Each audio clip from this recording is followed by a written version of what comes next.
Hi guys, I'm live. Let me do my hair. How you guys doing? Live in Studio 666.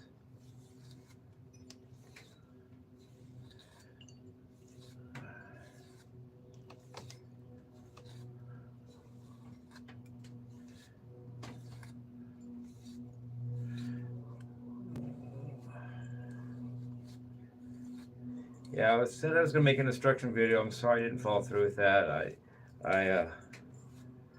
Maybe I'll do some of it today. I mean, I have a guitar right here in my hand, literally. Maybe I'll show you guys some stuff now, because something, we'll see how it goes. So don't forget, I karaoke every Friday night and Saturday night starting at 9 at ET's at 27423 Jefferson Avenue, Temecula, California 92592. And I invited the mayor to come back and do a duet with me, and I chose 3 songs to choose from for him. Crazy Train by Ozzy Osbourne, Foxy Lady by the Jimi Hendrix Experience, and Jimmie's Crying by Van Halen. So, okay. And I got my little Fender mint green colored amp here. It's really cool. It's light and small. I think there's a joke in there somewhere, but okay. So anyway.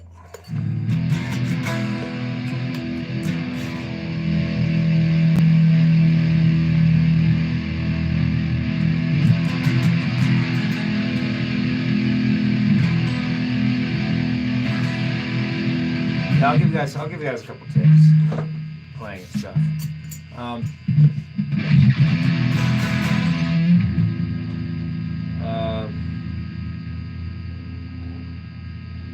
Well, let's talk about alternate picking for a second. Picking is important, and there's only a few variables with it, so I'd like to talk about some of those. Of course, you only have downstrokes and upstrokes. That kind of is obvious. But what confused me before I knew anything about picking, when I knew nothing about picking, I didn't know the difference between a downstroke and an upstroke. I literally didn't, because when someone would say downstroke, I would think going down just to the lower strings, because that's how you descend into lower pitches. So I would go like that, and I thought that was a downstroke, and then I thought that was an upstroke because I'm going higher to the higher string, the more treble strings. But actually, a downstroke is down physically, and even though you go up to the higher string. So if you want to ascend with a sweep, you actually have to do a downstroke. If you want to descend with the sweep, you do an upstroke. So there's that. I didn't realize that till like after I already learned alternate picking, and then found out what the terms were. And then there's which stroke then there's actually doing alternate picking, which is down, up, and so forth. And I didn't even get that till 1995 when I was 28. Before that, I didn't even know how to do alternate picking. So, but at least I learned it on my own. No one taught me. I didn't Google it. No one taught me. I learned it in a dream. So I just woke up and I could do it. So there's which stroke you start with. Now it seems like most people start with a downstroke, but that's not always necessary. I mean, that doesn't mean you can't start with an upstroke. Just, and I had a friend named Chris Brian Chapman. He was one of my mentors growing up. He told me that when you do a downstroke, it actually registers as a positive charge on your pickups, and when you do an upstroke, it registers as a negative charge. So the guitar actually picks up a downstroke differently than an upstroke and makes it a different sound accordingly. And I didn't know that until he told me that. I don't want to kill this little thing, but I could. Anyway, it's kind of like nerves in the body. Like if you're going to cut somebody with a knife, if you go down, it does the one thing. If you go up, it goes another. If you're shaving, you go down. The guitar pickups actually sounds different to do an upstroke rather than a downstroke. It actually has a different sound. Listen to this. That's a downstroke. That's an upstroke. It's a different sound. I don't know. The pickup somehow knows which way you did it, and it changes polarity as you go back and forth. That's why when you go, it sounds different than, it actually sounds different. So you can actually hear this. Alternate picking isn't just for fasterness or speed. It's also because it has a different sound than if you were to only do one stroke. Even if you could even if you could pick faster with either strokes, it sounds different to do alternate picking. So it's and I happen to like that sound. So did the guy that told me, Chris. Brian Chapman liked that sound also. So there's that. So which stroke you start with is a thing, and then also what you do with your left hand is a thing. So let me explain that. There's a thing where you can just play one note, or you can play a different note for each pick stroke, and that's a thing too, you know. And it seems to be a different feel to do this than to do this. Like the picking hand actually does a different thing somehow. I don't know why, but it just seems to be true, you know. Like this is a different technique than that, even for the right hand. But just know how to do both. And then of course, if you just do one note, you can slide it up, eruption style.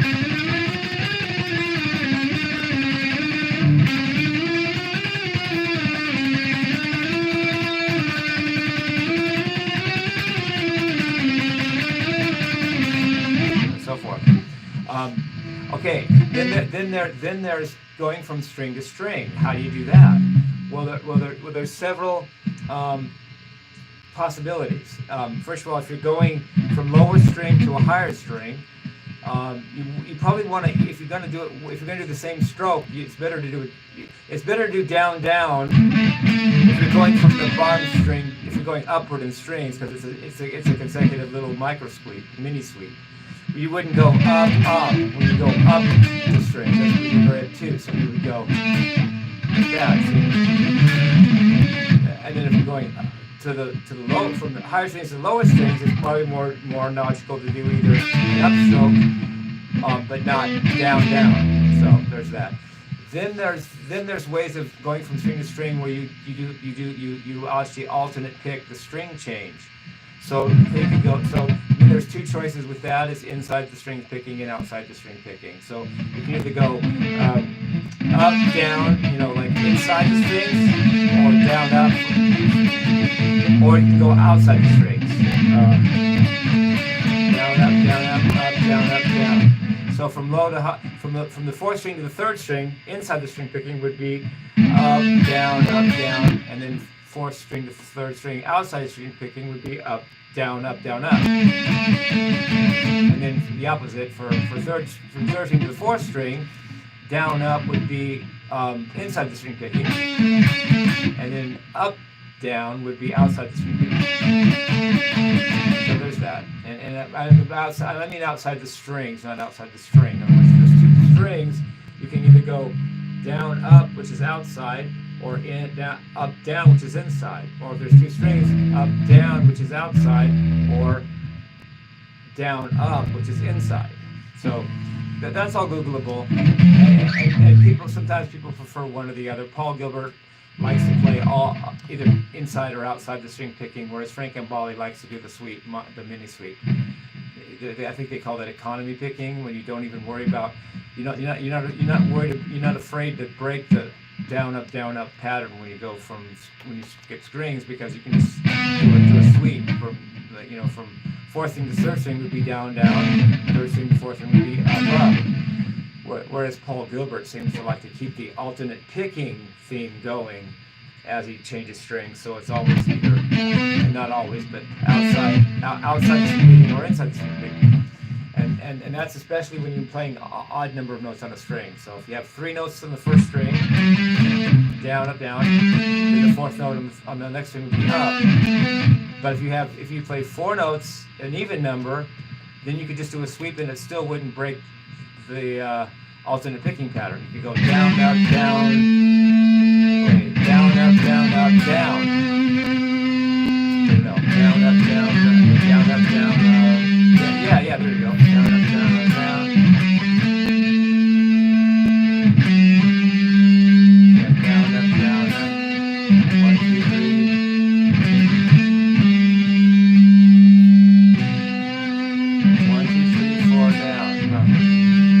I get it. It'd be from the third string. Down, up, down, up, down. No, down, up, down, up, down, up, down, down, up, down, up, down, up, down. Anyway.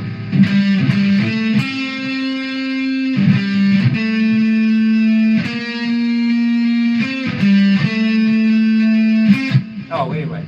I'm not sure what I'm talking about there. Down, up.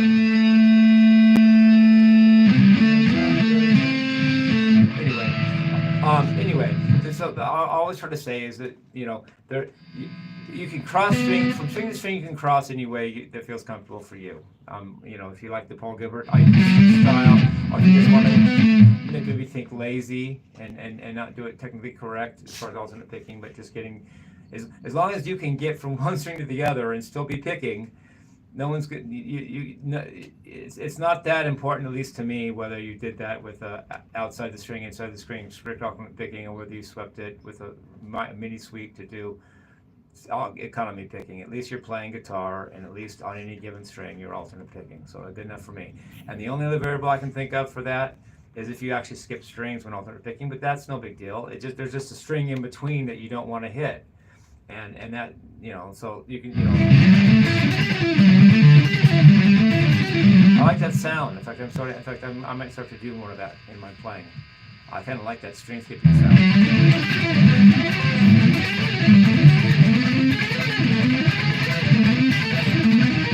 That's kind of cool sounding. And so that's picking as I understand it. That's my treatise on alternate picking. I'm not talking about sweep picking yet. And then I want to talk about left-hand technique. Since I talked about picking so much, I think it's important to use your pinky on your left hand. Just like the downstroke versus an upstroke on the picking makes a difference in the sound on an electric guitar. Each finger has a different feel and vibe if you use it. Eric Johnson said this. He said that using the pinky for a line has a different vibe than not using it. It sounds different. I mean, it sounds cleaner, crisper, and more sophisticated to use the pinky, I think. Versus, that sounds like a monkey. It sounds really cool. So I like using the pinky and on the left hand. And if you're doing 3 notes per string patterns, you have 4 fingers and only maybe three notes on a string that you want to hit. What you don't usually want to not use your first finger. That's a good finger to keep using. But usually you end up making a choice between using the second finger or the third finger, and it doesn't. And just go with what you're comfortable with. You know. Paul Gilbert seems to not use his second finger. He doesn't want to use his middle finger a whole lot, but I like to use all. I like to use the second and the third fingers basically equally, as far as, you know, frequency of use. So, you know, what is that? So I've covered using. Oh, and it's okay to bend with notes with the pinky too. That sounds good. You know?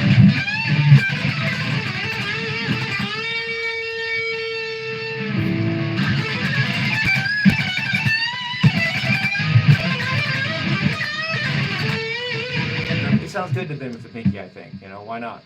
Betancourt said that. He said, why do people not think they have to not bend with the pinky? It's a cool finger to use for string bending and for vibrato also.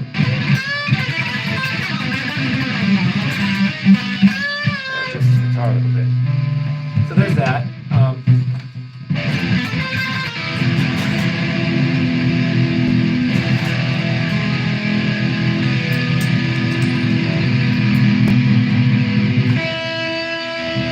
Okay, then there's tapping.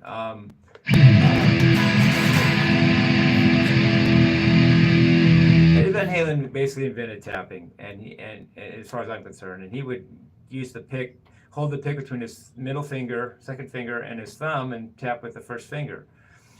That way, he had a stronger tapping in his playing than if he'd have done any other thing. He can do that. He's Eddie Van Halen. But it's not very efficient for everybody else that did not invent tapping. LOL. Paul Gilbert does the switch sleight of hand trick. He picks with his thumb and first finger, and then when he goes to tap, he switches the pick back to Eddie Van Halen style and taps the first finger and then goes back and forth, and then when he picks, he goes back to this. That's cool for him, but I don't like it. I like to keep my pick where it is and pick with my thumb and first finger, and then tap with not just the second finger, but the third and sometimes even the fourth finger. I like to tap with all 3 remaining fingers. That way I don't have to keep playing with it. I'll drop the pick if I start doing that. So,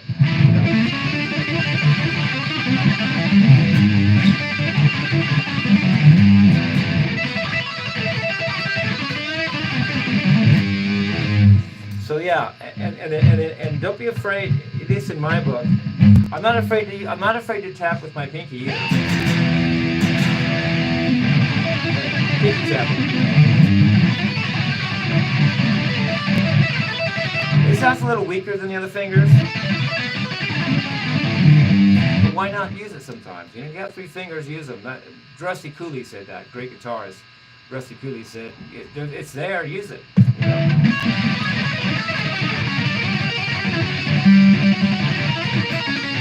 Oh, I was on the wrong thing. Yeah, I knew something was wrong with that lick.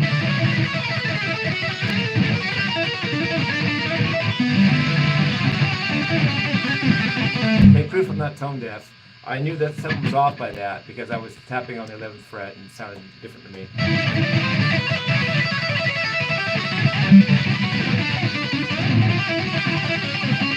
So there's that. So tap with any finger you're comfortable with, and just hold, to me at least, hold the pick between your first finger and your thumb, and don't try to slide it around all the time. What else? There's sweep picking. Sweep picking is really cool. The trick with sweep picking is pick lightly. Don't pick too hard. Because I like hard picking for alternate picking. I like to pick like I mean it. You know? The thing about Paul Gilbert I don't like is that he picks so light. I want him to put more heart and balls into it, and he doesn't do it. I like to pick with a really good firm stroke.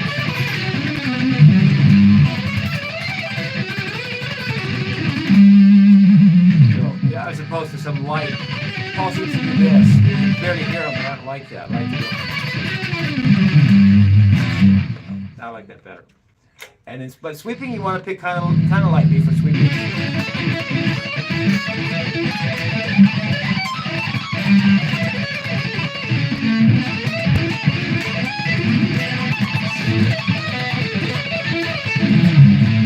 It's a lighter touch than alternate picking for me.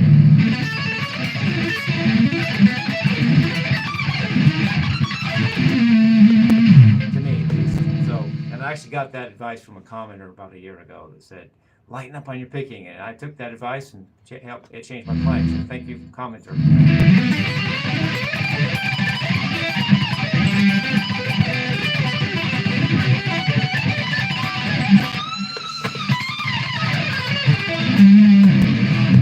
Anyway, and synchronize the hands so that when you want it to sound like a melody, not a strum, not a chord. So you guys all know that, I have a feeling.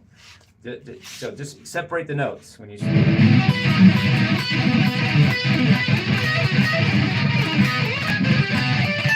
Come on.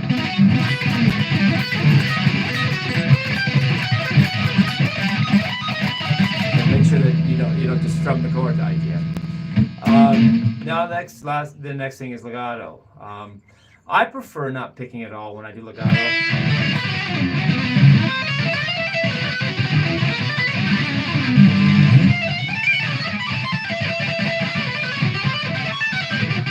Has a better sound to me. Plus, if I'm going to pick, I want to start alternate picking too quickly. So I like to legato. When I do legato, I like to use no pick at all.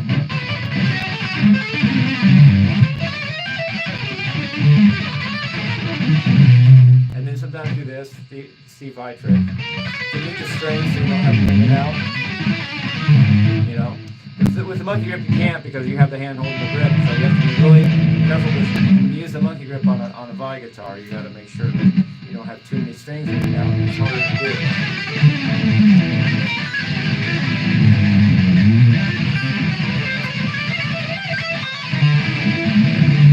You have to be more careful to not let them all ring out so it doesn't sound bad. Okay.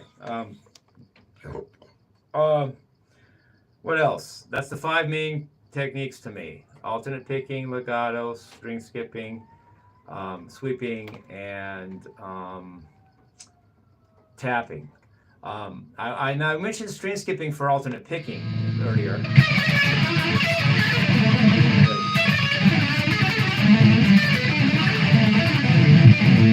But you can also string skip with tapping. So,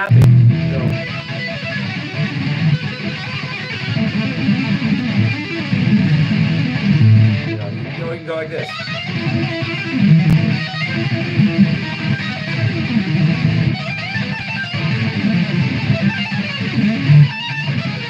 Or you can do that with picking.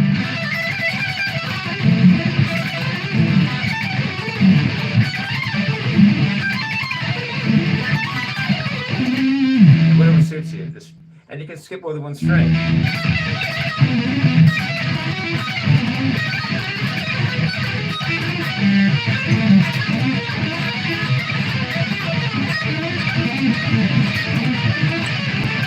It's Paul Gilbert lick.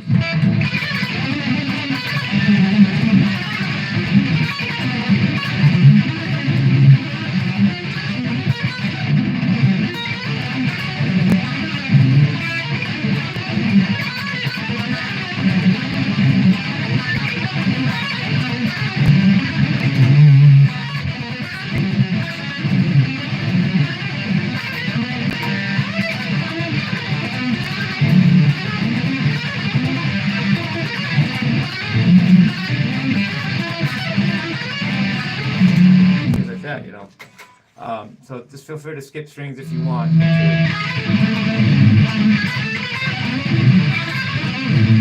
Anyway,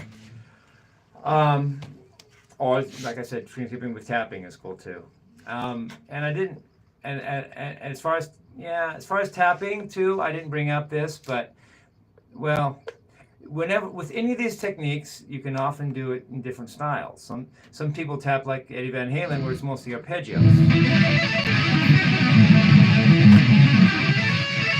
Some tap like Steve Vai, where it's mostly scales. But do either, whatever you want, you know. And with string skipping, same thing. Some people string skip like I've been doing with scales.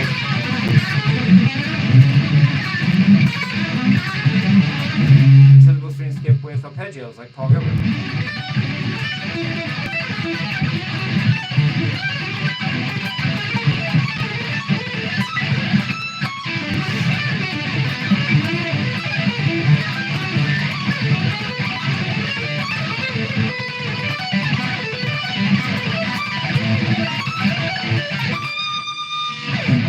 Whatever style, you know.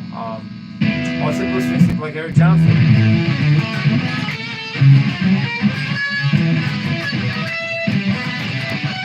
Or it's actually arpeggios that are wide voice arpeggios with a note in between the thing that doesn't get played, therefore string skipping. So there's that too.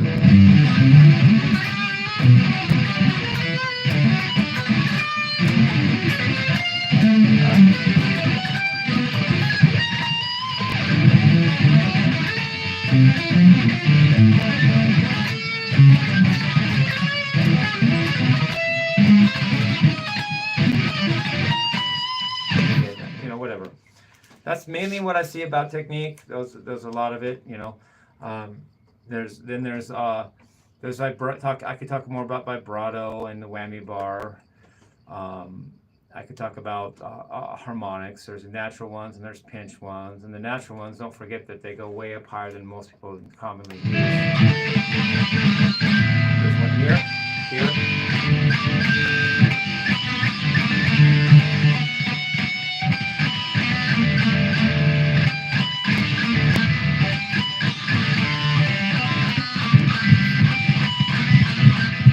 There's some higher ones. These strings are pretty bad. They're pretty old.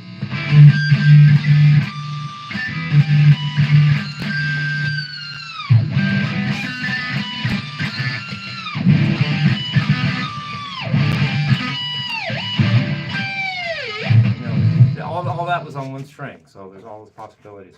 The G string. For arpeggiated harmonics, you know.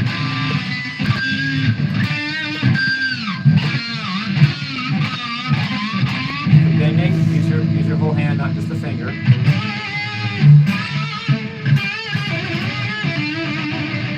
You know, vibrato, you know. Party bar.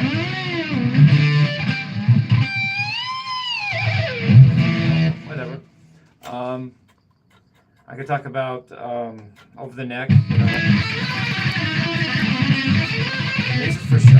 It doesn't help you sound any better. It just looks cool. You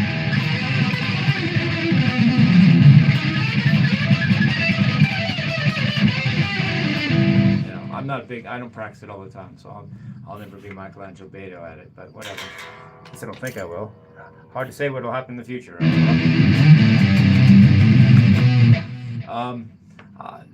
You know, I want to talk about one other thing. This video's getting longer. I better wrap it up.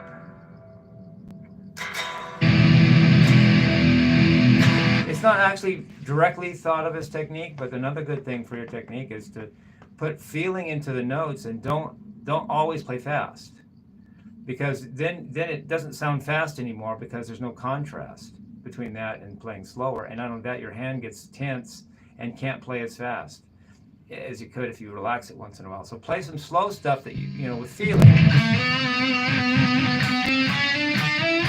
then you go to pick,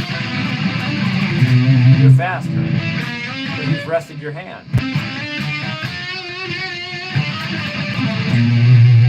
Plus it sounds like you're playing faster because you can hear it contrasted with slower notes. So don't just play fast all the time. Play fast and slow, and put feeling in it, so it sound and it gives your feeling more, your solo more range and feeling, and it also gives your hand a chance to slow down, so that when you do play fast, you relax and can actually play faster than if you play fast all the time. It's really, your hand gets tired out, and you can't play as fast as if you rest it once in a while with some slower notes.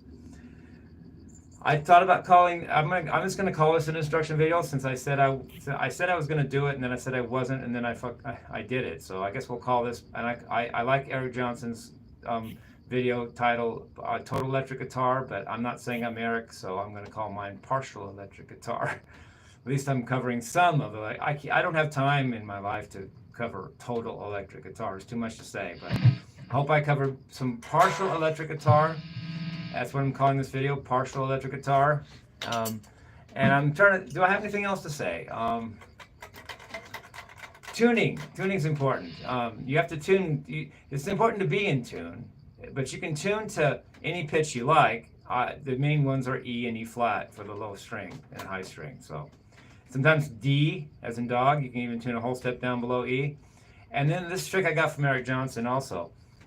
Don't tune every string right to pitch. Tune the higher strings a little sharp and the lower strings a little flat. Sometimes it widens the range of the guitar out, and it makes the tuning more accurate because you're playing with more range, and it just sounds better to me. So, but sometimes if you're playing with a keyboard in the studio, you have to tune every pitch to the right pitch, because you don't want to clash with the keyboard and make it sound bad by comparison. But if you're just playing solo guitar, or if you're not having a keyboard player, I like Eric Johnson's idea. The high strings go a little sharp and the bass strings go a little flat.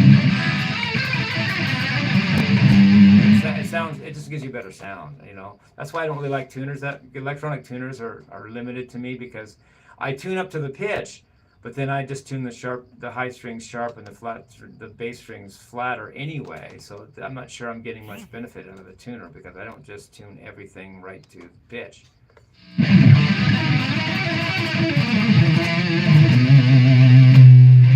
Anyway, is anything else I left out? I like to make the video about 30 minutes, and it looks like I'm pushing it right to 30. I hope you guys like this video. I call it Partial Electric Guitar. I love you guys. Peace. Rock and roll.